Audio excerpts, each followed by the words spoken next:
start your show now, press 1. To important instructions, press 2.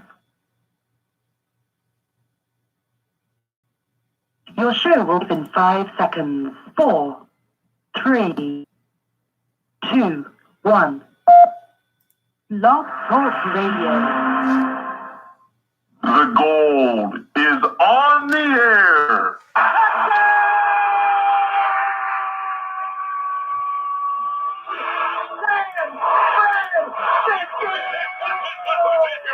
And the Giants have won. They have won the World Series for the third time in 5 years.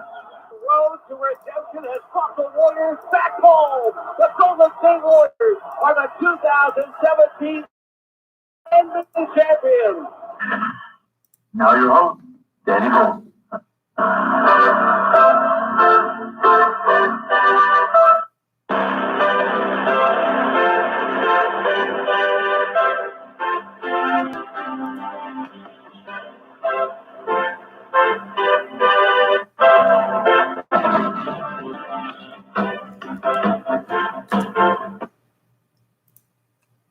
What is going down, everybody? This is Holding, and I've been off and on here on Blog Talk Radio throughout the past 10 years.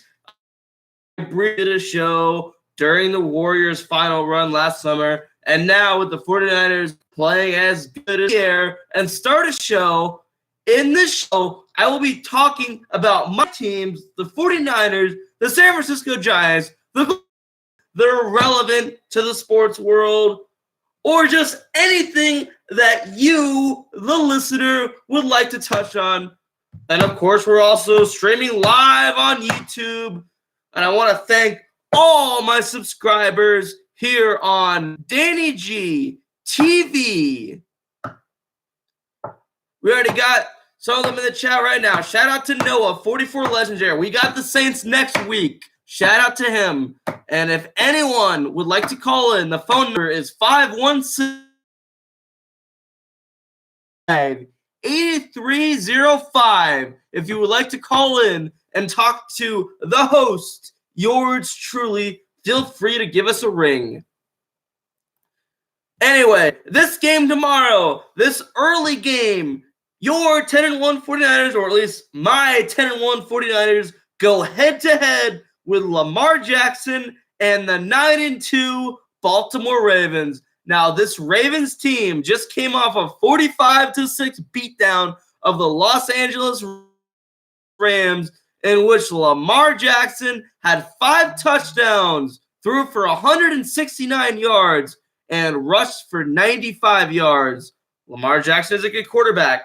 He knows how to run the football. He knows how to throw. He has talent. Mark Ingram rushed for 111 yards. What the 49ers need to do to win this game tomorrow is force Lamar Jackson to throw. Pressure him. Don't let him or Ingram beat them on the ground. This defense is coming off a beatdown on Sunday Night Football on Aaron Rodgers. The Niners are coming off a 37-8 on the Green Bay Packers, a win in which almost everyone on the defensive line each took part in the stuffing of Aaron Rodgers just in time for Thanksgiving. Fred Warner, Dre Greenlaw, DJ Jones, Nick Bosa, Eric Armstead, DeForest Buckner, the 49ers offense led by Jimmy Garoppolo, 253 yards, 2 TD performance, George Kittle, Deebo Samuel, Tevin Coleman, Raheem Mostert put up 38 points on the Green Bay Packers. This was the first of the 3-game tests with the 49ers facing 3 8-2 teams. Now, after whooping the first 8-2 team, they now face the 9-2 Ravens tomorrow, followed by Drew Brees and the 9-2 Saints next week. Oh, and by the way, the Niners at 10-1 are only a game ahead of the Seattle Seahawks. So that Seahawks-Vikings game on Monday Night Football this week is going to be crucial. If the Vikings can help out the Niners, that would be great. That would be phenomenal because the Niners have the potential of being the first. They could go 14-2. Let's assuming they win out or they lose either to the Saints or to the Seahawks week 17. just one of those two games, and they end up going 14. Oh, that's all that has to happen. The Niners will be looking at being the first 14-2 team in history to end up starting off on the road instead of having home field advantage in the playoffs. That is not something that the Niners want to have happen. So it's important to try to win out.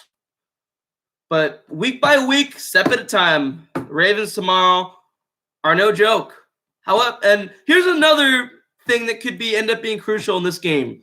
The Niners, of course, are going into Maryland again. It's going to be rainy, going to be muddy.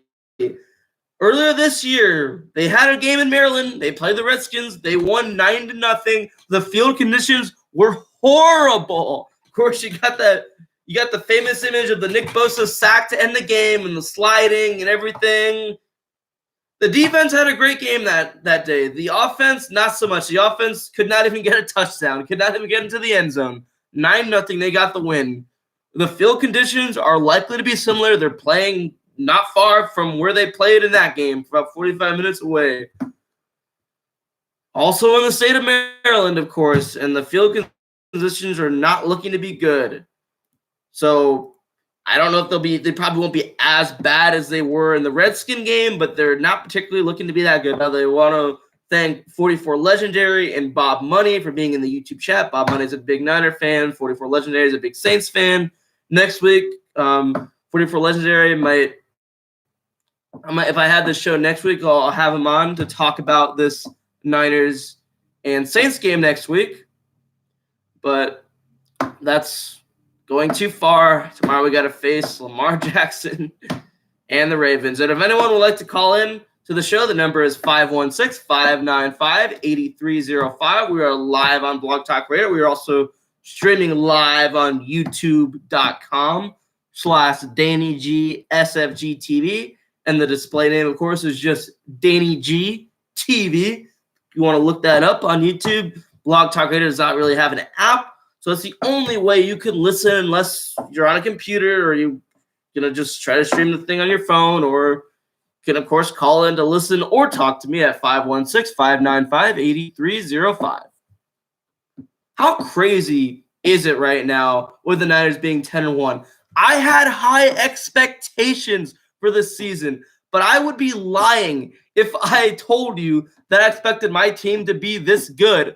We're coming off a 4-12 season last year. Jimmy Garoppolo was injured since week 3 last year against the Kansas City Chiefs.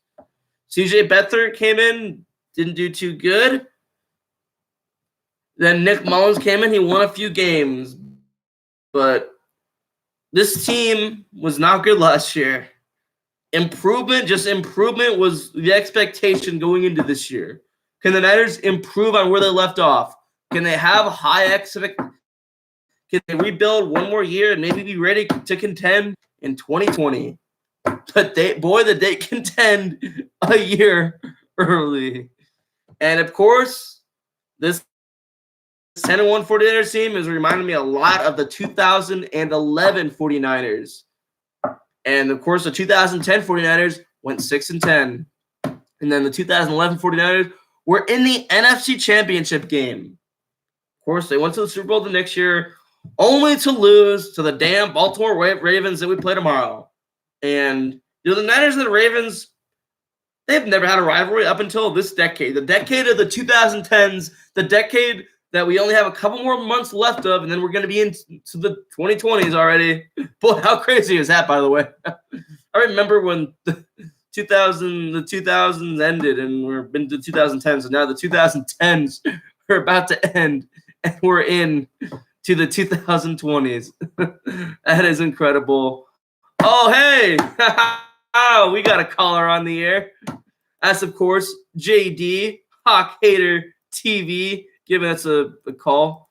I'm having trouble with the switchboard right now. Let me reload it. Refresh. Let JD get on. Sorry, I apologize for those technical difficulties.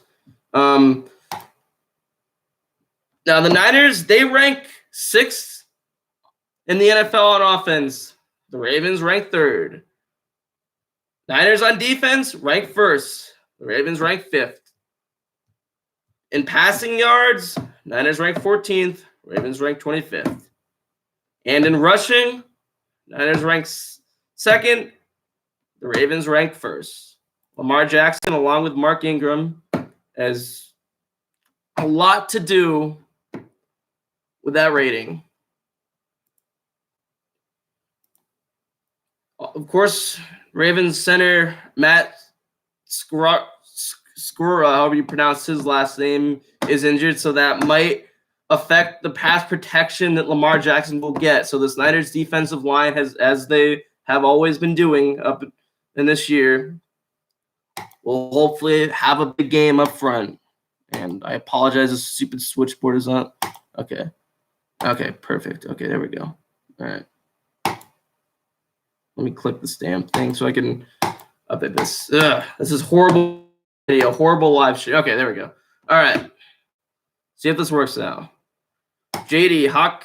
Okay, now my thing is frozen. I gotta refresh the damn page again. Shaking my head. Stupid ass tech. Okay, shit. Want to thank everyone though for listening, for watching in this chat. Can you hear me? Yes, JD, you're on the air. I apologize for that. My thing's retarded. What's up? I'm on the air. We're good. Yep, you are good. You're golden. Cool, man. What's going on, Danny?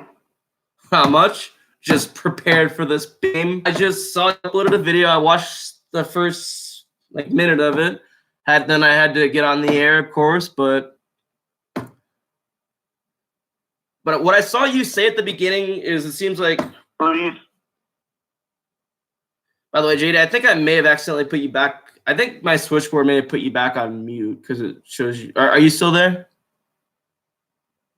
Okay, yeah, you're back. I'm here. It's just lagging. Yeah, I don't know what's going on. But yeah, anyway, I saw in the beginning of your video, you're like, well, each week seems like the biggest game of the year. Well, it kind of does seem like this game is, again, the biggest game of the year. But then, of course, next week when we play the Saints, that'll be the case again. What are your thoughts on that? My entire point with that is that all year long, they've counted the Niners out. They've talked down on the 49ers. They said the Niners are pretenders. Yet every big game, they make a huge deal out of it. They say, "Oh, this is the biggest game of the year." Niners and Seahawks was one of the best Monday night games of all time. They make the case for these big games that the 49ers are playing in, but then they say, "Oh, the Niners aren't for real." Which is it? Are the Niners the real deal? And are they a part of these huge games because they're a good football team?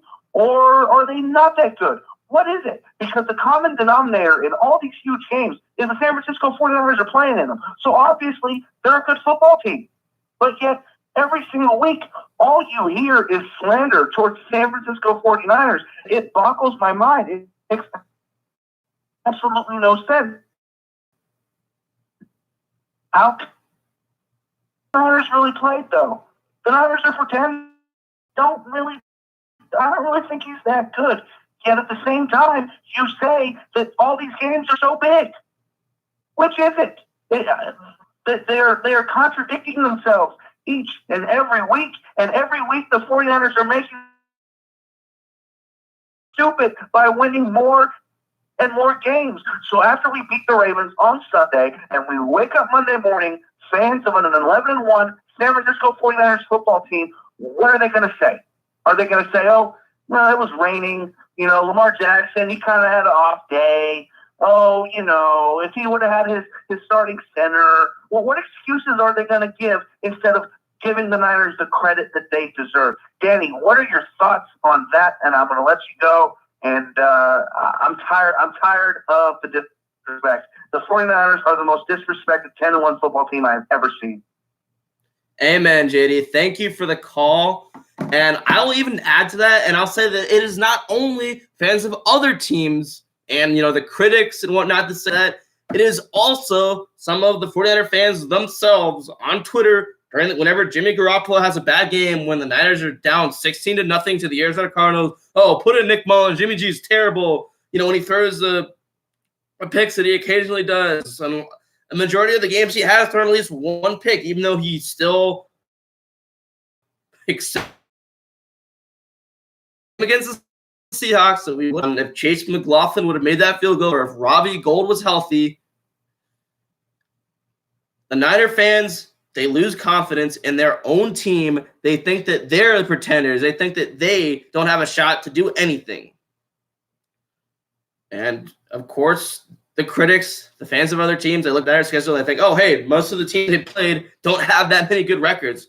Oh, the teams they beat, like the Steelers, the Steelers don't have Big Ben Roethlisberger. They beat them.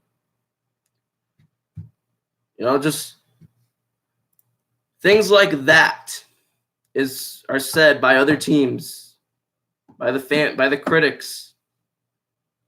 But every team knows that when the Niners are on their schedule, they have to prepare, because they mainly have to prepare for that defense. Their offensive line, their passing game needs to always step up when you have the Niners on your schedule.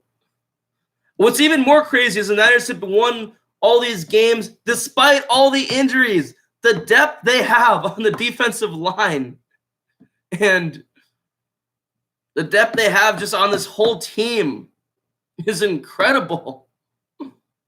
Quan Alexander gets injured. Oh, no problem. Want to thank the 4 or now 3 people watching on the stream on YouTube. Of course, that's youtube.com/DannyG SFGTV. How nice would it have been if either this game or the Saints game next week were flexed? I'm sure, despite the fact that the Packers game got like the most ratings since like 2015 for a Sunday night game, I feel like the network, the Saints, because those games have more potential of being high-scoring affairs. Now, I did not expect the Niners to blow out the Packers. I expect to be a little bit closer, although I did not necessarily expect it to be like a down-to-the-wire game, especially with the Niners having that home field advantage. But the game tomorrow, like, the Ravens are a good team. They're a great team. I expect them to be in this game despite us getting the win. But what I think is key is just starting off strong. Because in that Packer game, of course, when Nick Bosa forced that fumble on Aaron Rodgers at about the 2-yard line, the Niners were able to have Tevin Coleman punch it into the end zone for that first score. The fact that they deferred it, they got the ball, so they get the ball at halftime. They kicked off first, and yet they still came up with a score to start off the game. That's what the Niners need to do tomorrow, because if the Ravens put them in like a 14-0 hole with Lamar Jackson, they're likely going to win the game at that point. It's going to be a lot tougher to come back on the road from that deficit when you're actually facing a legit team and not a team that doesn't know how to win like the Arizona Cardinals. So another thing in that Packer game that was beautiful is no turnovers for Jimmy Garoppolo. None. 0. Coming off the 2-interception game at home against Arizona, definitely was a good turnaround to have Jimmy G not throw any picks. And if you look at his numbers, with the numbers of, I believe it was Tom Brady, Aaron Rodgers, Matt Ryan, a lot of those big franchise quarterbacks, starting the same number of games that Jimmy G has started, now 18-3 as a starter. In those 21 games, they all had more interceptions than Jimmy G had.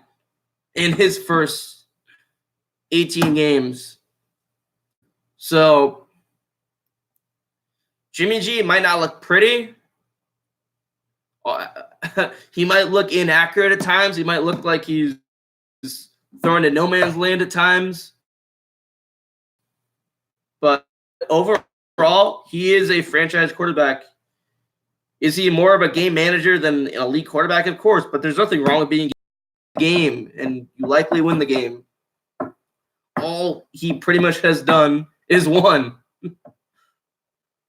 And I get the slander. Trust me, when I saw him as bad as he performed in that preseason game against the Broncos, even when only having a few snaps and not having that many reps, it looked bad. It was on national TV. It looked bad.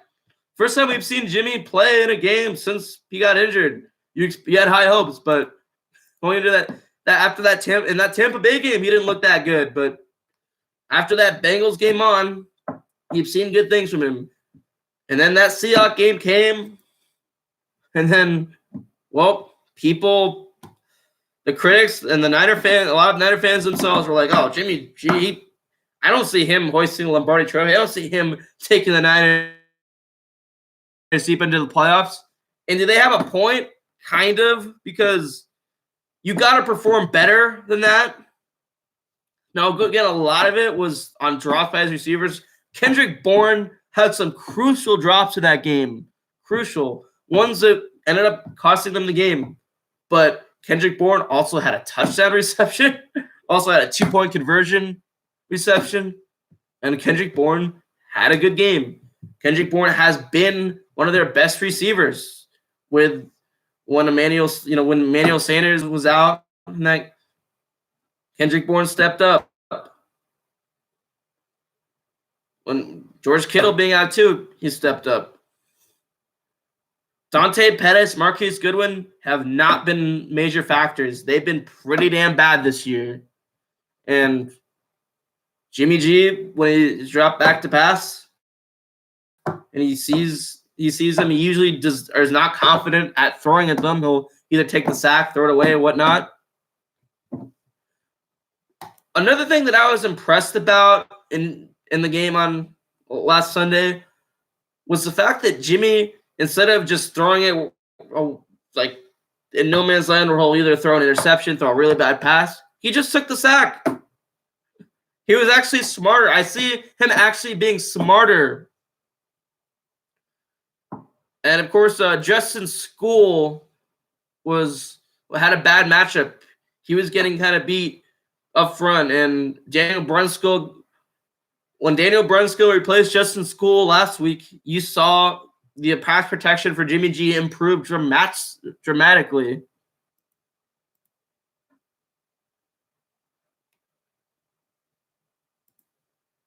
Whenever Jimmy G's been protected good, when he has time in the pocket, he's always looked better.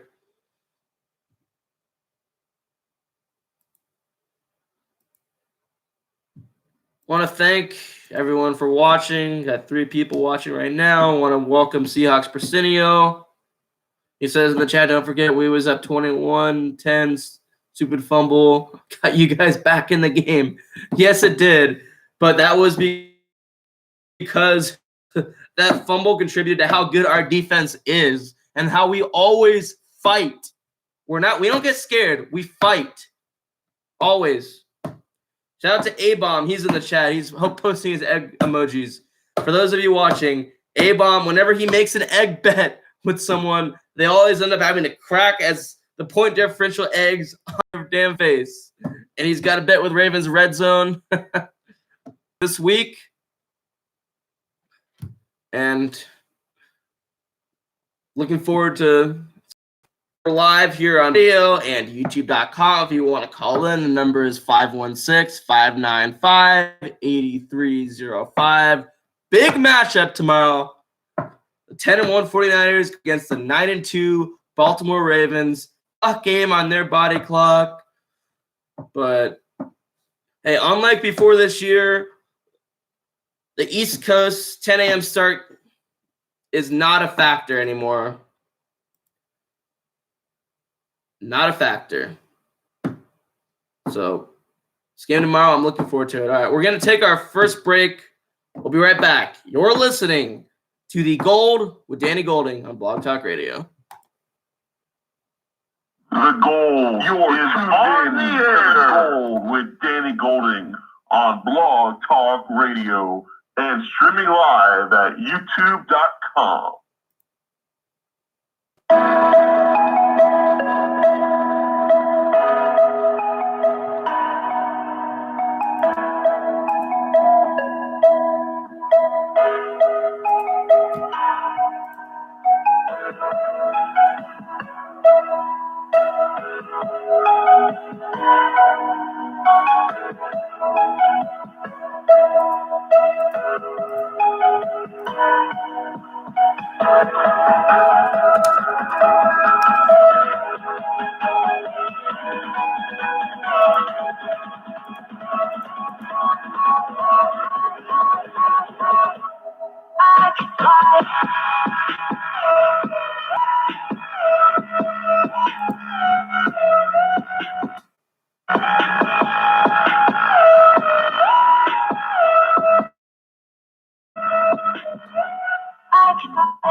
Now back to The Gold with Danny Golding on Blog Talk Radio and streaming live at youtube.com. Now your host, Danny Golding.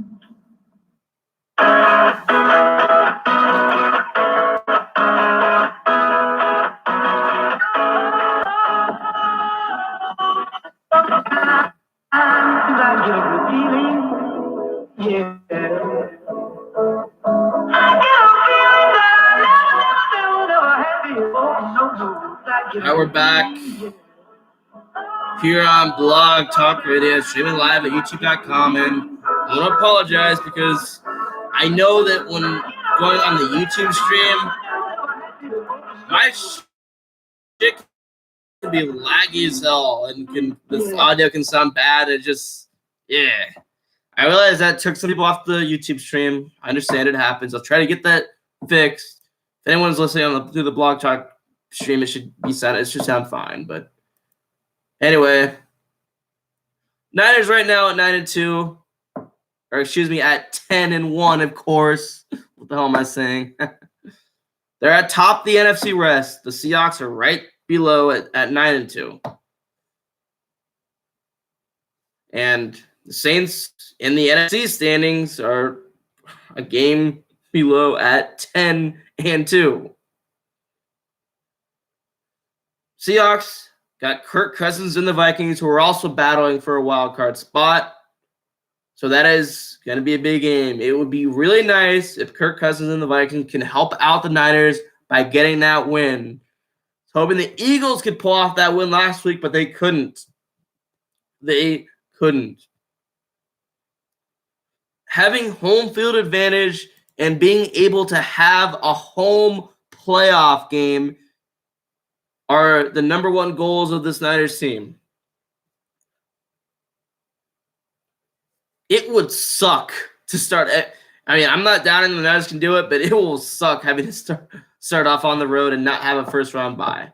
If that's what happens, then so be it. And that Seahawks game, Week 17, is also going to be very crucial. And, of course, Niners-Saints game next week is going to be very crucial.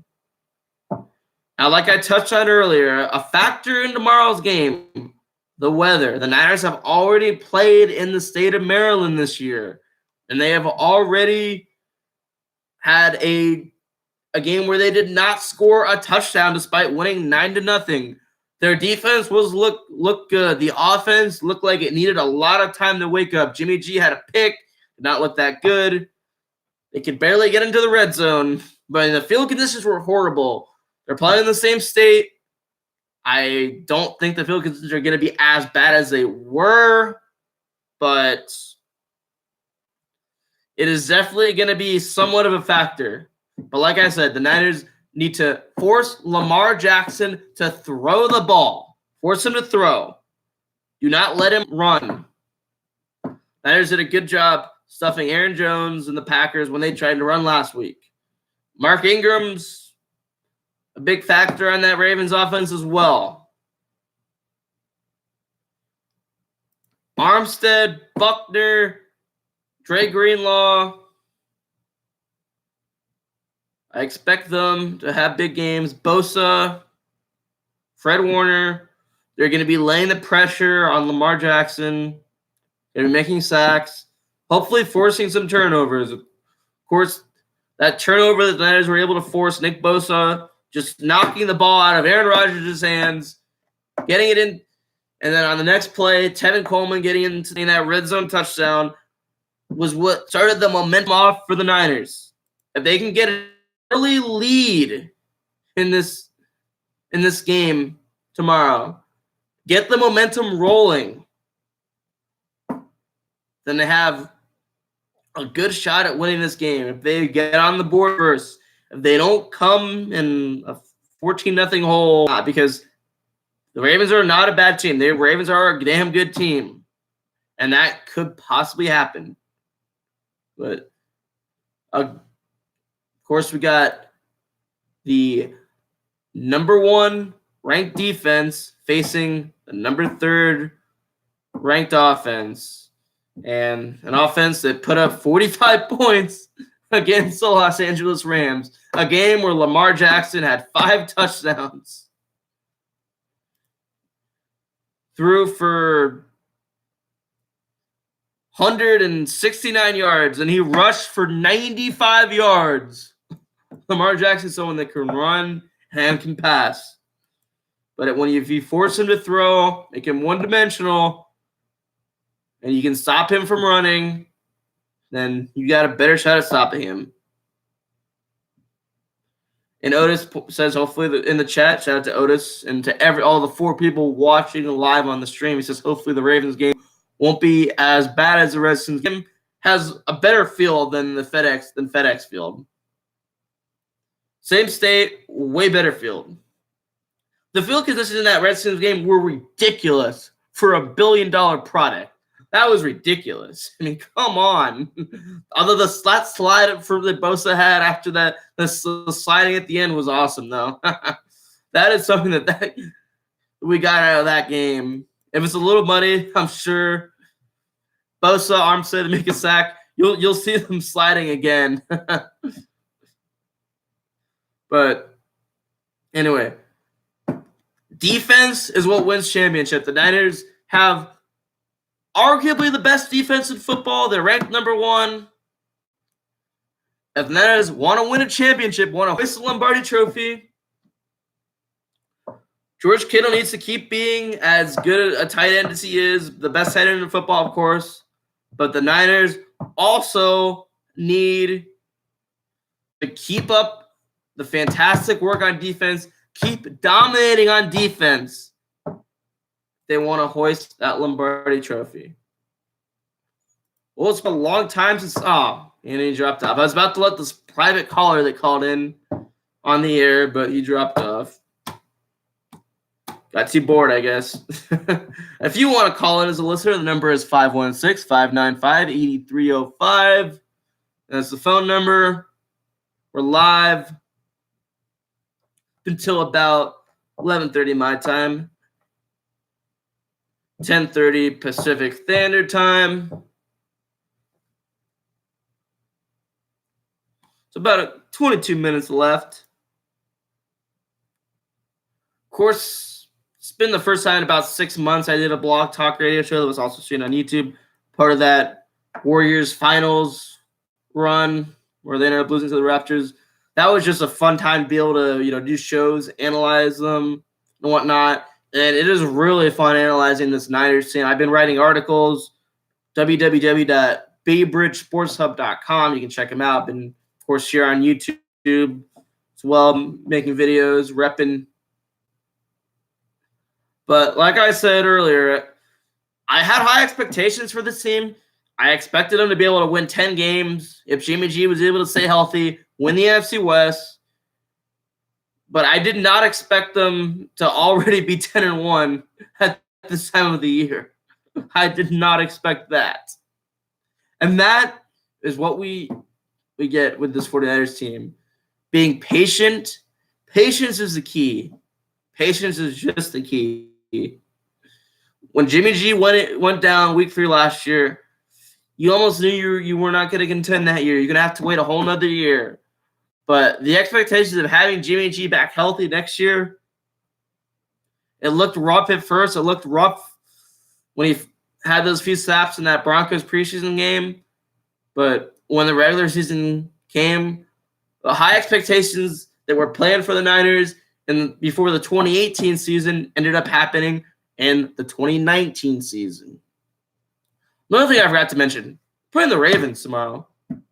This Niners-Ravens rivalry in the 2010s has been strong. It all started when, of course, John Harbaugh's brother, was the coach of the Niners. And we all know how that ended.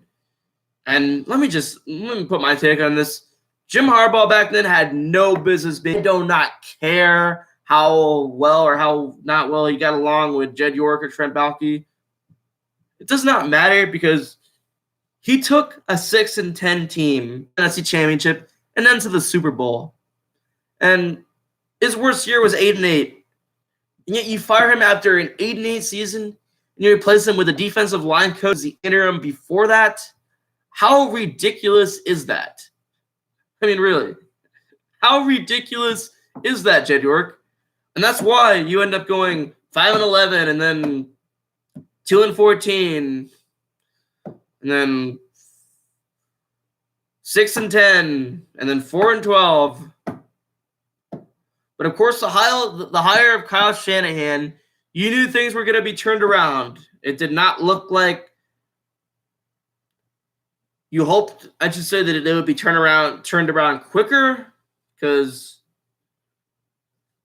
before this season, no one expected this good of a start, of course, and everyone said that, hey, if the Niners have another losing season, Kyle Shanahan is going to be in, well, even the general manager, John Lynch, will likely be on the hot seat, and that could have very well been the case. Luckily, the Niners got their shit together, and they're now a Super Bowl contender. So as for this Niners-Ravens rivalry goes, it all started in 2011. Niners had a Thanksgiving game and only lost, I believe, one game to the Cowboys at that point. Again, the 2011 year is a lot, or the 2019 year is a lot similar to that 2011 year. So the Niners lose on Thanksgiving that year against John Harbaugh, the first Harbaugh Bowl. And that was their biggest loss that year, of course. And then the next year, Niners, they go to the Super Bowl Jim Harbaugh faces his brother, John Harbaugh, and then the Niners, led by Colin Kaepernick, had basically no business even being in the game, but a blackout happened. We were able to roll back in, and the Niners were a few yards away at the red zone from winning the Super Bowl against the Ravens. But the current Ravens offensive coordinator, Greg Roman, of course, who was our offensive coordinator back then, did not want to give the ball to the future Hall of Famer Frank Gore. There's no guarantee Gore would have gotten the end zone, but it is a very, very likely chance than to have Kaepernick, who's, despite making it to the Super Bowl, was not experienced at that time, was having a horrible game for the most part. The fact that Greg Roman would try to have him be the one to throw it in the red zone was just not a smart idea. So the Ravens get the win. They hand the 49ers their first Super Bowl loss in their team history. Of course, they were 5-0 before that. Then they lose to the Ravens, and now they're 5-1 in the Super Bowl. I think that's what hurt the most, is it being its first loss, because my team has never lost a Super Bowl, and that changed, of course, when we lost to the Ravens. I want to welcome Lady Seal into the chat.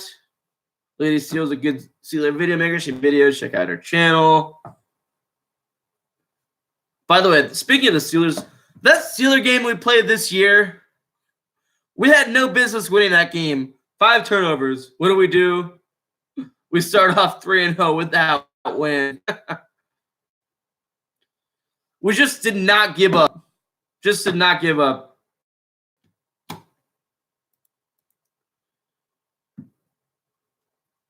This Ravens team lost to the Cleveland Browns 40-25. Gave up 40 points to the Cleveland Browns. For those of you that do not already know, the Niners gave up 3 points to the Cleveland Browns. But hey, any given Sunday, I guess is all you could argue for that.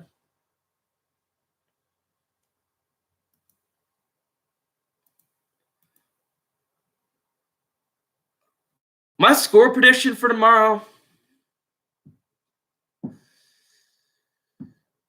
I'm going to go 31-25 49ers. It is not going to be a blowout for either team this game. It is going to be a down-to-the-wire game tomorrow.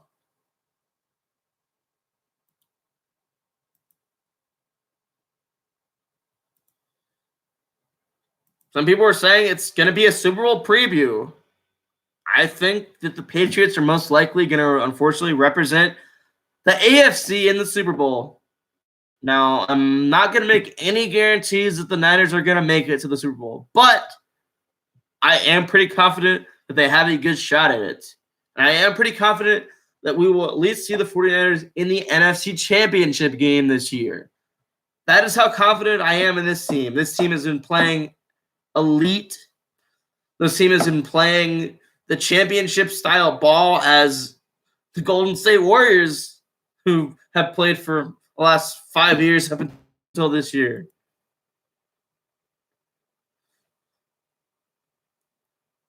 And I will say this, if the Niners do not make it to the Super Bowl next year, a lot like the transition from 2011 into 2012, I see them almost definitely being in it next year. But let's just be hypothetical and just say the Niners are going to represent the NFC in the Super Bowl. The Ravens, a rematch of the 2012-2013 Super Bowl as a likely possibility. Another likely possibility is what was, of course, what most people were predicting at this point. The 49ers facing the New England Patriots. Jimmy Garoppolo facing his former team. If I were to bet, I would bet on that. By the way, I actually did place a bet, $40 each, on both the Niners representing the NFC in the Super Bowl and winning the Super Bowl. So if the Niners win the Super Bowl this year, your boy Danny G gets $160. Yes, I bet on my team. I'm willing to put my hard-earned money on my team because I am confident that my team has a good shot at winning a championship this year. Before this year, no way, but hey, prove the critics wrong. And I had JD on earlier, and he, of course, pointed out that no matter how many times the Niners win this year, all the critics look for whatever excuse they can. Oh, the team they played was not full strength. The team they played was not on their A game. They have not played anybody. They've only played shitty teams, whatnot. But you would think that after we beat the Rams the way we did, a team that was in the Super Bowl last year, a team that represented the NFC in the Super Bowl last year, that we get the respect. But no. No respect. But hey, it's okay. Now, Richard Sherman, I love how in his press conference all the time, you see him acknowledging the critics, acknowledging the fact that the Niners don't get the respect they deserve, acknowledging the fact that Jimmy Garoppolo gets slandered no matter how many passing yards he puts up, no matter how many touchdowns he throws. Whenever he throws a pick, he's considered a horrible quarterback. And it's not even fans of other teams or critics, analysts, whatnot. Some of the Niners' own fan base will say that about Jimmy Garoppolo after he throws an interception. When they were down 16-0 against the Cardinals, people on Twitter were already saying, oh, they're actually going to go 8-5. They're not going to make it to the playoffs. I literally saw that on my Twitter timeline. Yes, things did not look good in that game. The Niners should not have been down 16-0 to the Cardinals. But you know what? Look at the bigger picture. What has this team accomplished this year? Do you really think that they don't have any gas left? You really think those first 9 games were a fluke? Unbelievable how people overreact sometimes.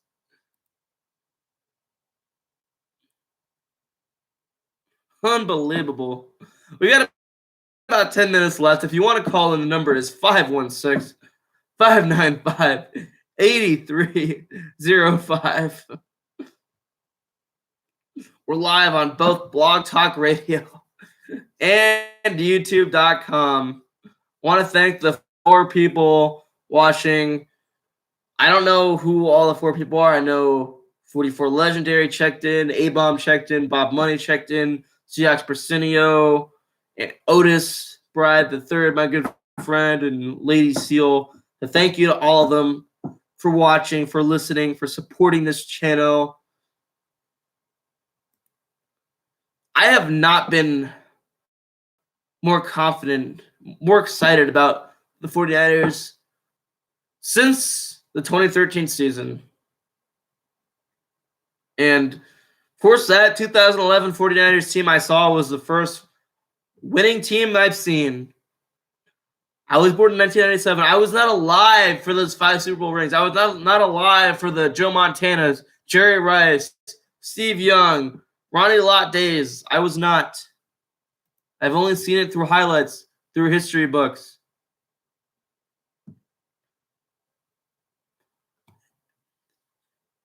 But this team now has a lot of similar characteristics to both the dynasty teams and mainly that 2011 team that came from a 6-10 season to the NFC Championship.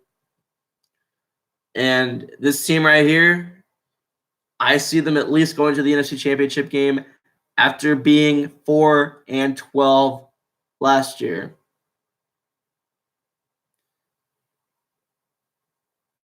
I'm really hoping the damn Seahawks can lose a game. And I honestly, the only game I can see them possibly losing on their schedule is this game Monday night against the Vikings. Kirk Cousins and the Vikings need to get that win. The game's in Seattle. The Seahawks are undefeated on the road. They have lost at home.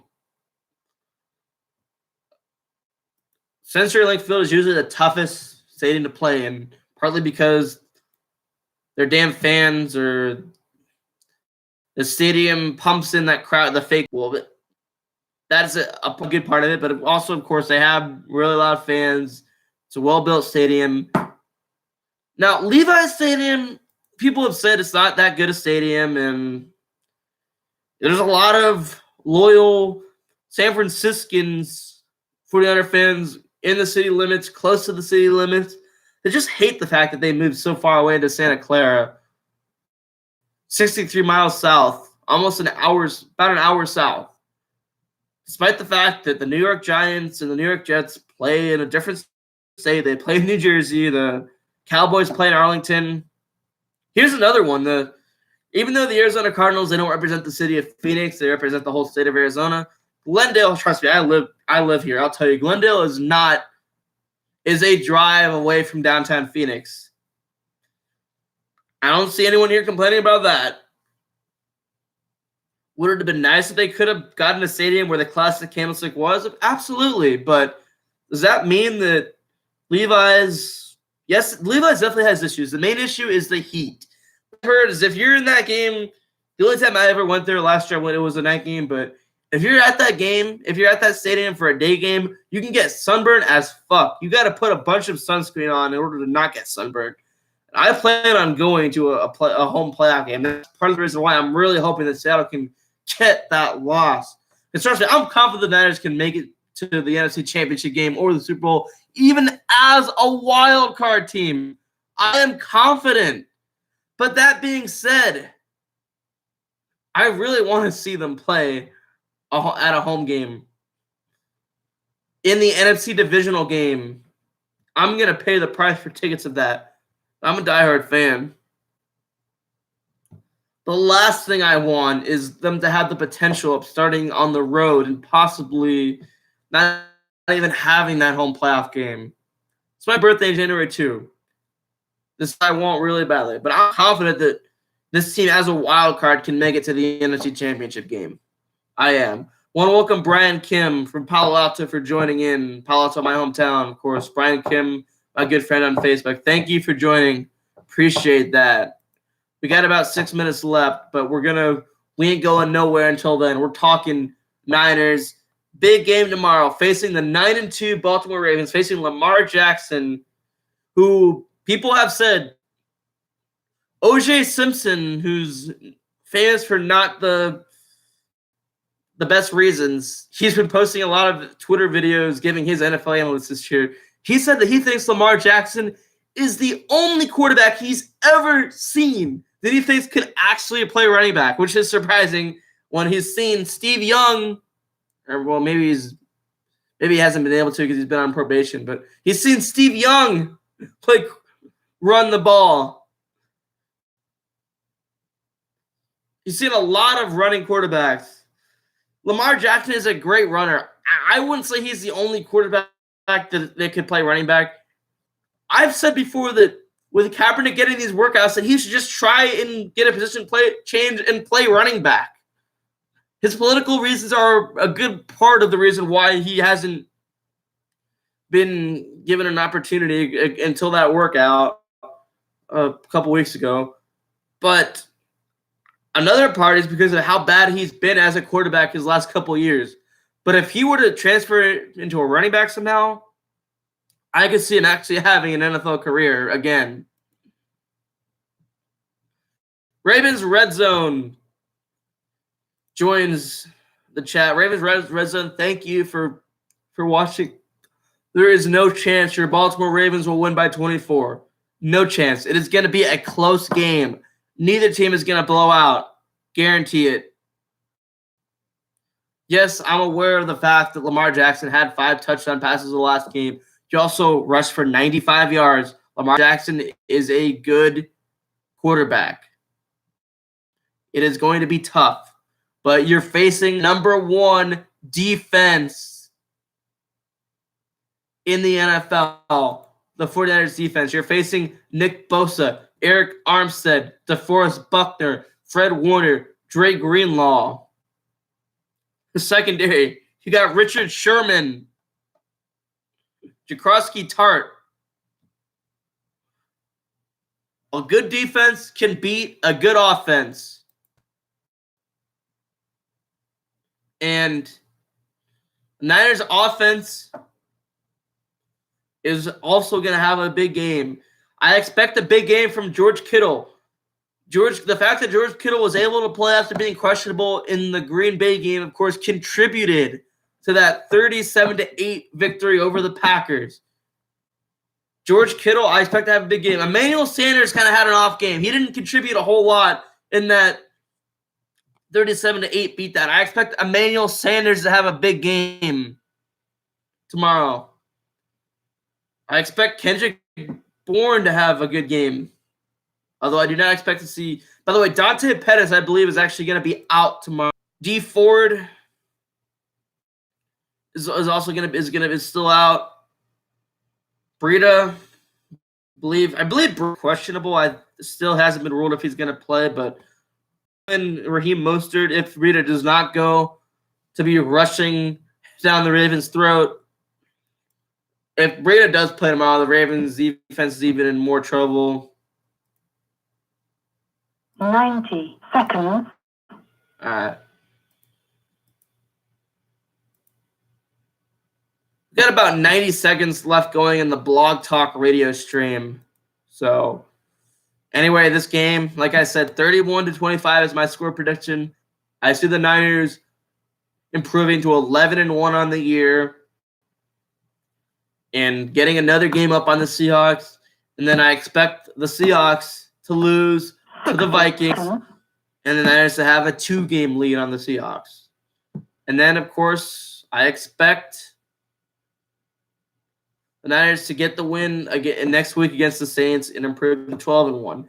It's not going to be easy. The Saints game is going to be hard. 44 Legendary, if you're still watching, I propose you that $40 bet, and I expect to have you as a guest on the show. Ravens Red Zone, what I'll say is expect to put some eggs on your face. Expect to crack some eggs on your face tomorrow because that is what's going to happen.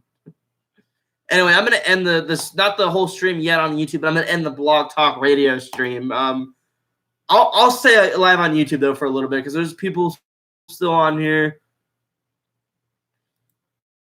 I'll say, Thank you for using Blog Talk Radio. Goodbye.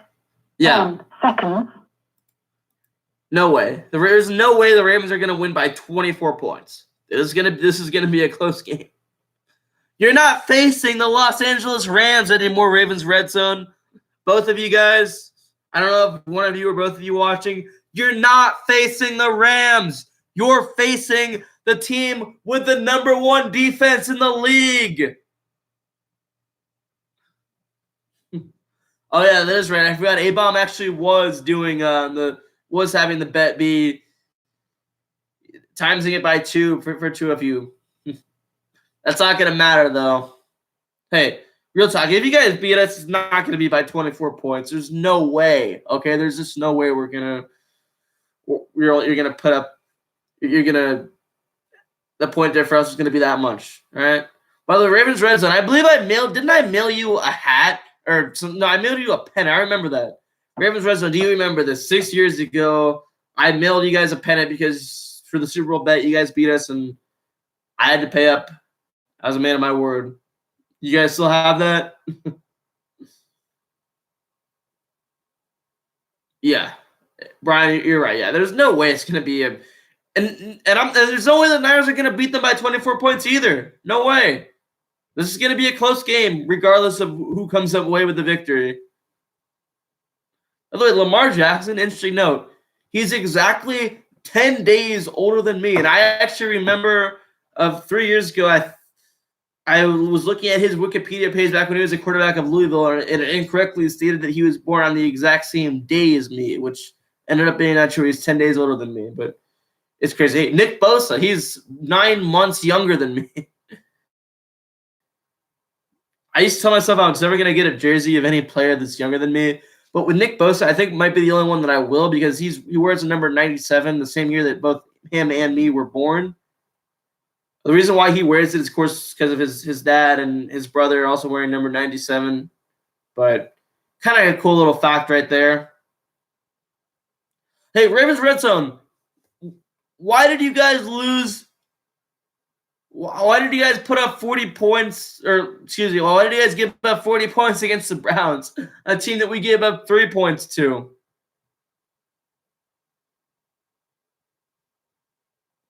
Hey, you guys have Marcus Peters on your defense. We already played the Rams this year when he still played for them. He didn't do anything. Your guys' defense isn't going to do anything against us. You guys are going to be relying on Lamar Jackson to try to win you the game. And if Lamar Jackson just were able to hold him, we're able to force him to pass the ball, or if we're able to stop him from running, stopping the running game, whether it's him or Mark Ingram, then we will pull away with this victory. We will.